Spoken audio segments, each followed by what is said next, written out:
Malcolm Gladwell, The Tipping Point: How Little Things Can Make a Big Difference. Blink number 1. Ideas spread like epidemics. The spread of ideas, products, and behaviors can be compared to the spread of a viral infection. For years, only a few people are infected, but then, within a short period of time, it becomes an epidemic. Take the suede shoes made by hush puppies, which remained mere shelf warmers until the mid-1990s when suddenly they became a must-have. Within just 1 year, sales figures jumped from 30,000 to 430,000 pairs. The next year, around 2 million pairs of hush puppies were sold. The company itself had nothing to do with the epidemic. It all started when a couple of hipsters in Manhattan started wearing the shoes, which infected others with the idea and set off a trend. Social epidemics share several of the same recurring characteristics as viral infections. For example, subtle external changes can often strongly affect the transmissibility of a social infection, just as viral infections can spread more easily in the wintertime when most people's immune systems are weaker. In addition, both will eventually reach a tipping point, the point at which the critical mass has been reached and the spread can no longer be stopped. Blink number 2. It is only an epidemic once the tipping point threshold has been crossed. The tipping point is the moment at which a trend turns into an epidemic and spreads like wildfire. Take a flu strain, for example. It might spread through a population slowly at the start, but day by day it infects more and more people until finally it reaches that magical moment when the transmission rate soars dramatically and the epidemic spins out of control. Represented in graphic terms, the growth would be a curve that is slightly inclined at first and then juts up at an almost right angle. This dramatic turn is the tipping point. The same kind of growth is also seen in the spread of technological innovations. When the electronics company Sharp made the first affordable fax machine in 1984, it sold around 80,000 of them in the first year and saw that number rise steadily every year until 1987. When it reached the tipping point and sales skyrocketed. At that particular tipping point, so many people owned a fax machine that anyone who didn't decided they'd better get one too. In other words, a fundamental change takes place at the tipping point, causing the infection to suddenly spread rampantly. Blink number 3. A certain few key people are often the cause of epidemics. The 80-20 rule describes a sociological phenomenon found in many groups of people in which 20% of the people tend to influence 80% of the final outcome. For example, in most societies, 20% of employees carry out 80% of the work. 20% of criminals commit 80% of the crimes. 20% of drivers cause 80% of all accidents. 20% of beer drinkers drink 80% of the beer. Virus epidemics, for example, are sparked by a few key people, but the ratio is even more extreme. Only a small percentage of the people infected perform a majority of the work in promoting the spread. Many of the early AIDS cases in the United States can be traced back to one flight attendant, who, according to his own account, had sex with more than 2,500 people in North America, and in doing so significantly contributed to the spread of the virus. Likewise, in the case of social epidemics, it is typically a certain few who speed up the rate of transmission. Most of the time, these are the people with special social connections or a remarkable personality. Blink number 4. Ideas spread particularly fast with connectors, or people with a vast social network. Ideas are often spread by people with many social ties. The remarkable part is that these connectors usually are not only well connected in one area, but in many different areas. Connectors are the nodal points and idea propagators of social networks. They know, and like communicating with, lots of different people. Their most important asset is having many so-called weak ties at their disposal. In other words, having a vast network of acquaintances from all different walks of life is more valuable to them than having close ties with friends.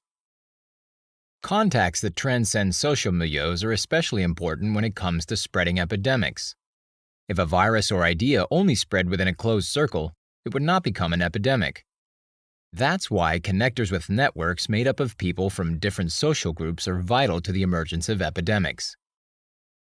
In a social experiment of the 1960s, scientists found out that every person in the world is connected to everyone else through just a few people, but the connections aren't necessarily distributed equally. Crossing the borders of milieus generally occurs by way of a small group of particularly well-connected individuals. Anyone who wants to spread an idea by word of mouth would therefore do good to focus on these connectors, because they are the ones who can set off social epidemics. Blink number 5. Some people are born with a gift of persuasion and a knack for selling ideas. There are some people who are born salesmen. Usually they are people who think positively and have a lot of energy and enthusiasm, qualities that help them persuade others of new ideas. Studies have shown that outstanding salesmen differ from others most noticeably in their nonverbal communication.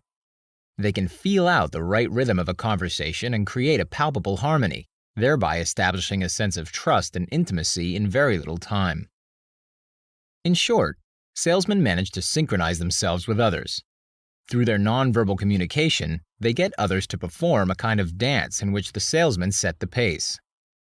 Born salesmen also have a special way of expressing their feelings. Emotions are contagious, and salesmen show them so clearly that others empathize with them immediately, and as a result, change their own behavior. Salesmen are in a position to influence people on the inside from the outside, which makes them ideal people to spread ideas. Blink number 6. In every network, there are mavens who amass information and pass it on to others. A final type of person that plays a key role in spreading social epidemics is the maven. Mavens have two distinguishing characteristics. They know a lot about many different things and assimilate information constantly, often about new trends or specific products and how much they cost, etc. They have social skills and constantly pass on their knowledge to others. Mavens do not have exceptionally big networks, but they have a major influence over those in their own network. Others trust the maven because everyone knows the maven has insider knowledge. Mavens are highly communicative and socially motivated to be helpful and pass on information to others. If they are confident about a product or service, they recommend it to their friends and acquaintances, and their friends and acquaintances follow those recommendations. Therein lies the power of the maven. Blink number 7. An idea has to stick before it can spread. If you want an idea to spread, you have to make sure it sticks first. An idea needs something special, something catchy, something that makes it stand out from the rest of the information that inundates us every day. In order to stick, a message has to be appealing. Usually, tweaking something, even a small detail in how the message is presented, is what makes all the difference. For example, in 1954, the cigarette brand Winston advertised for its new filter cigarettes with the slogan, "Winston tastes good, like a cigarette should." They purposefully incorporated a grammatical error, using like instead of as, which caused a small sensation. The message stuck and ended up spreading like an epidemic. In just a few years, Winston became the most popular cigarette brand in the United States. Another example is from the world of television. Sesame Street's huge success was largely based on the fact that the makers of the show introduced an innovation. When the show first aired, they always stuck to the convention of keeping scenes with fictional characters, the Muppets for example, separate from the scenes with real actors filmed on the street. But as soon as the makers found out that children were bored with this separation, they decided to bring the Muppets into the real scenes. This small but crucial change is what made Sesame Street so appealing to its audience. And the rest is history. Blink number 8. External circumstances have a much greater influence on our behavior than we think. Our behavior is strongly dependent on external circumstances. The tiniest changes can have a huge impact on the way we behave in any given situation. For example, one study showed how being pressed for time can influence our willingness to help. Students were sent to a lecture hall to give a talk. Half of them were told there was no rush to get there, and the other half were told not to be late. On their way, they all encountered a man who had collapsed. In the first group, 63% of the students stopped to help the man. In the second group, it was a mere 10%. In another study, the Stanford prison experiment, 24 healthy males were selected to spend 2 weeks in a mock prison where each of them was assigned to play the role of either guard or a prisoner. The experiment quickly spiraled out of control. The guards exploited their power and grew more and more cruel and sadistic, leading many of the prisoners to suffer from emotional breakdowns.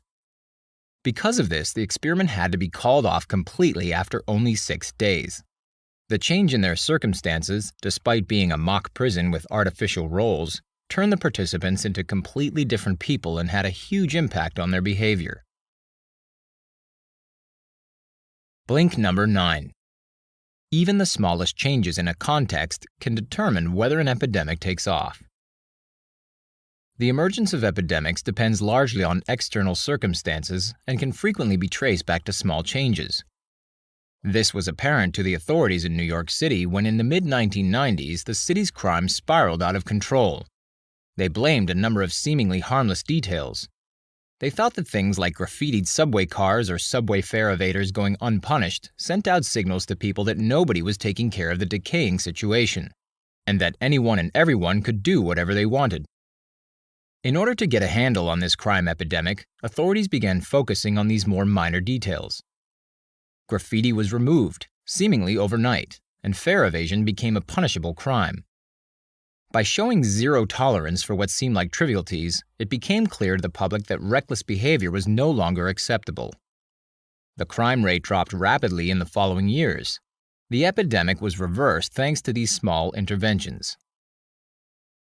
Another subtle factor that plays a role in the emergence of social epidemics is the size of a group. The rule of 150 states that only in groups of no more than 150 people can a dynamic develop that can later extend beyond the group. In other words, if you want groups, for example clubs, committees, companies, or schools to be incubators for contagious messages, make sure to keep them small. Thank you for listening to the Blinks of The Tipping Point by Malcolm Gladwell. The key point to remember from these blinks is that there are several crucial factors that play a role in triggering epidemics. They are easy to recognize and can be consciously used to spread ideas, products, or behaviors. Well, before you leave, don't forget to subscribe to Books in Blinks and leave your thoughts in the comments section below. Also, check out the other titles in our playlist.